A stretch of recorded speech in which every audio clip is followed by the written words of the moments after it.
kemudian dengan putusan Mahkamah Konstitusi nomor 60 itu membuat bukan hanya kita ya, hampir semua daerah juga mengalami hal yang sama. Namun secara prinsip dengan keputusan Mahkamah Konstitusi itu tidak mengganggu kita punya proses tahapan pilkada yang akan berlangsung ini. Karena kita pada prinsipnya sebagai KPU di tingkat kabupaten, kita menunggu rilis resmi dari KPU RI sebagai regulator untuk kami dari KPU kabupaten kota bisa menjalankan sesuai dengan putusan itu. Lalu di situ ada dua urgensi dalam putusan Mahkamah Konstitusi itu di nomor 60 dan nomor 70. Awalnya di PKPU 8 di syarat pencalonan itu bahwa minimal untuk calon kepala daerah gubernur dan wakil gubernur itu 30 tahun itu pasca pelantikan. Bupati dan wakil bupati juga pasca pelantikan. Dengan keputusan Mahkamah Konstitusi nomor 70 bahwasanya calon gubernur, wakil gubernur, bupati dan wali kota itu 25 tahun untuk bupati dan wali kota, bupati dan wakil wali kota itu umurnya 25 tahun saat penetapan itu dia berusia 25 tahun. Kalau di PKPU dalam kemarin itu 30 tahun saat pelantikan.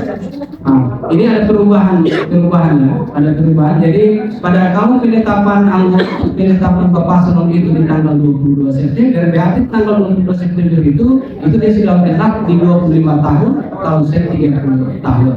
Jadi prinsipnya kita mengikuti alur dan kita sangat siap dalam pekerjaan teknis karena kita punya tahapan persiapan di jadwal di PKPU 2024 sudah sementara jalannya. Kita punya tahap persiapan mulai dari tanggal 26 Januari 2024 dan kemarin sudah belum berakhir sisa waktunya di DPT. Kemudian kita ini lagi di tahapan kedua nih. Kita lagi tahapan kedua penyelenggaraan pemilu di penyelenggaraan pilkada di tahapan kedua berdasarkan PKPU 2024 terkait dengan pengumuman dan pendaftaran pasangan calon bupati dan wakil bupati. Kira-kira seperti itu Pak. Ya, berdasarkan PKPU yang diterbitkan berdasarkan putusan MK nomor berapa yang untuk PKPU terbaru semalam itu dari Komisi Pemilihan Umum, Bawaslu RI, DKPP dan Kementerian Dalam Negeri, Kemenkumham dan Komisi 2 melakukan rapat bersama dalam menyesuaikan putusan Mahkamah Konstitusi ini. Pada prinsipnya untuk PKPU termasuk sampai malam ini sudah terbit, tapi kita sudah menerima draftnya itu sesuai dengan putusan Mahkamah Konstitusi putusan 60/70 itu. Lalu kalau tidak salah di draft yang ini belum resmi ya, masih draft yang kami terima itu di pasal 15 itu dijelaskan terkait dengan batas usia calon. Oke. Untuk Maluku Tengah tadi kan ada satu klausal yang paling terpenting adalah minimal 8,5% suara sah bisa dapat mengajukan calon lewat partai politik. Nah, Maluku Tengah posisi 8,5% di angka berapa sih untuk syarat calon? Ya, kita punya hasil legis kemarin untuk DPRD Kabupaten Maluku Tengah Kemendagri. Kita punya suara sah dari 18 partai politik itu ada 893. Itu kita punya suara sah dan suara sah kabupaten. Jadi kalau kita akumulasikan dalam 8,5% berdasarkan dengan putusan Mahkamah Konstitusi di kabupaten kota yang angkanya 250.000 sampai dengan 500 jumlah orang di DPT, maka kita di sini kita pakai 8,5%. Kita di angka 8,5%. Kalau dengan total suara sah 234.000 itu diakumulasikan menjadi persen 85%, maka kita ada di angka 19.966 suara sah. Oke. Yang berikutnya tadi dikatakan bahwa yang mau mendaftar ini dari pejabat publik dalam ini anggota DPR maupun anggota DPRD terpilih maupun DPD itu harus mengajukan surat pengunduran diri setelah penetapan atau saat mendaftar gitu. Ya, untuk anggota DPRD terpilih di 2019-2024 dan 2024-2029 itu dia saat proses ini merupakan bagian dari syarat calon, ya. Syarat calon dia harus untuk saat pemberkasan menyampaikan administrasinya ke KPU, dia juga harus melampir dari surat pengunduran dirinya. Jadi kalau anggota DPRD 2019-2024 dia masih jabat dan terpilih lagi 2020-2029, itu dia ada 2 surat yang dia harus masukkan ke KPU Kabupaten Maluku Tengah.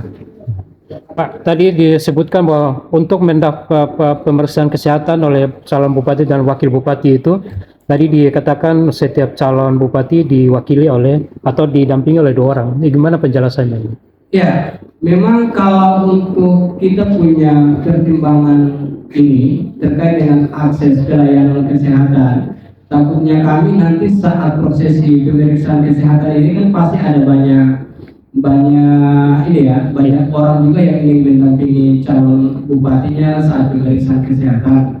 Kami sudah berbicara banyak dengan pihak RSUD Masuki sebagai rujukan pelaksana tes kesehatan untuk calon bupati dan wakil bupati. Di situ kita batasi orang yang masuk ke dalam. Jadi kita batasi bahwa satu calon itu dia didampingi oleh 2 orang. Jadi kalau bupati dan wakil bupati calonnya itu minimal 4 orang yang mendampingi. Bahkan mendampingi pun tidak sampai ke ruang pemeriksaan. Mereka cukup sampai di ruang VIP saja. Untuk menghindari, sehingga kami berharap bahwa untuk semua pendukung itu bisa untuk sama-sama kita bekerja sama untuk proses pemeriksaan kesehatan ini tidak ada pergerakan massa yang diperbanyak di RSUD Masohi, jangan sampai mengganggu proses pelayanan juga di RSUD Masohi. Tanggal berapa sampai tanggal berapa untuk pemeriksaan kesehatan dimulai? Jadi dalam PKPU 8 itu ada tercatat di pasal 110, kemudian turunnya di 94, lalu lahirnya juknis 1090 ya, terkait dengan pemeriksaan kesehatan itu kita punya waktu pemeriksaan kesehatan itu dari tanggal 27 sampai dengan tanggal 2 September. Time-nya itu satu minggu untuk pemeriksaan kesehatan. Ya. Satu lagi saya kembali ke soal proses pendaftaran. Tadi dikatakan bahwa yang mendaftar ini dukungan partai politik harus didampingi oleh ketua dan sekretaris DPD ataupun DPC, begitu. Itu gimana? Apakah dia merupakan sebuah kewajiban atau gimana? Iya. Dalam PKPU 8 2024 pasal 97 dan 98 saya kira sudah tegas ya, secara eksplisit menjelaskan bahwa ketika proses pendaftaran calon bupati dan wakil bupati yang diusung oleh partai politik yang bersangkutan itu wajib didampingi oleh ketua dan sekretaris partai politik di KPU nantinya. Itu wajib hukumnya. Jadi kami berharap juga kepada ketua-ketua partai. Tadi saya sudah sosialisasi sudah sampaikan juga untuk bisa partai pendukung itu untuk sama-sama hadir bersama-sama Bapak Solonnya di KPU, itu kemudian juga diikut sertakan dengan sekretaris dan ketua partainya. Karena ini kalau ketua partainya tidak hadir di pasal 98 itu ada dijelaskan sedikit bahwa kita akan menggunakan teknologi, kita bisa melakukan video call. Andai kan video call untuk memastikan kalau video callnya tidak sampai terhubung juga, kita juga bisa melapor kepada DPP dan DPP bisa mengambil alih proses pendaftaran. Oke, ya. Ada lagi yang lain? Mungkin terkait dengan LHKPN ini sudah masuk atau sudah kandidat? Iya. Untuk LHKPN, untuk dari 11 kabupaten kota di provinsi MJ anggota DPRD 2019-2024 ini berakhir 24 September. Saya kira nanti jadwal ini tidak berubah karena ada beberapa kabupaten kota di Indonesia juga sudah mulai melakukan proses pelantikan anggota DPRD-nya. Memang awalnya ada wacana-wacana liar bahwa nanti pelantikan ini serentak, tapi tidak. Kira-kira mekanisme pendaftaran itu pada prinsipnya kita akan punya SOP sendiri juga. Kita KPU dengan Polres akan bekerja sama dalam proses pengamanan di kantor KPU Kabupaten Maluku Tengah. Jadi kita atau semalam itu lagi briefing untuk informasi bahwa untuk satu paslon itu yang wajib yang masuk pintu pagar KPU di dalam pagar KPU itu ada 40 orang. Untuk paslon satu paslon ya. Jadi wakil bupati, bupati dan wakil bupatinya itu 40 orang yang ada di dalam pagar KPU. 15 orang itu yang akan masuk mendampingi itu proses pendaftarannya di ruang pendaftaran nantinya. Jadi 25 orang itu yang pendukungnya itu di luar. Kemudian kalau ada tim pendukungnya yang banyak itu nanti di luar pagar atau menggunakan akses semua ya, baik untuk kawan-kawan media semua. Saya yakin besok kami akan melakukan pertemuan dengan LO masing-masing kandidat untuk menyampaikan hal ini, lalu mereka menyampaikan kepada pimpinan partai politik mereka semua. Terakhir gitu tadi disebut bahwa ada 2 pasangan calon yang telah berkoordinasi dengan KPU. Seperti apa itu? 2 pasangan calon itu sesuai dengan kita punya PKPU di permohonan pembukaan akses silon di KWK itu bagian terpenting untuk karena ini para kandidat ini dokumennya itu nanti di-upload sendiri oleh operator silon kandidatnya. Ya, kita ada 8 item itu yang langsung di-input di akses silon. Ketika mereka punya surat permintaan pembukaan akses, itu kita dari tim helpdesk sini akan memberikan mereka punya akses, mereka punya akun sendiri untuk membuka akses silon mereka. Dan mereka wajib untuk mengupload, mereka punya dokumen-dokumen wajib yang ada di silon tersebut. Lalu untuk sejauh ini baru ada 2 paslon yang menyampaikan permohonan untuk pembukaan silon dan memasukkan LO-nya untuk penghubung Bapak Paslon dengan KPU. Siapa-siapa itu pasangan calon?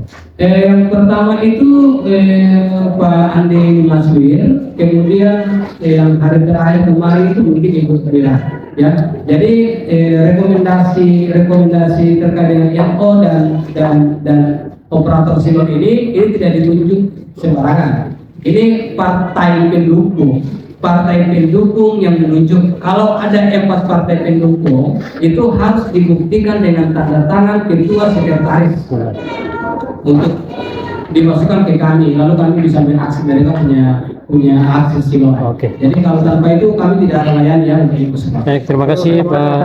Ya, untuk pelaksanaan pendaftaran ini dari untuk dari ketiga nanti kandidat nanti dia punya waktu bersepakat atau memang nanti diatur oleh partai? Iya, ini memang ya, ini terkait dengan proses pendaftaran ini kalau nggak tahu ada 8 kandidat sejauh ini.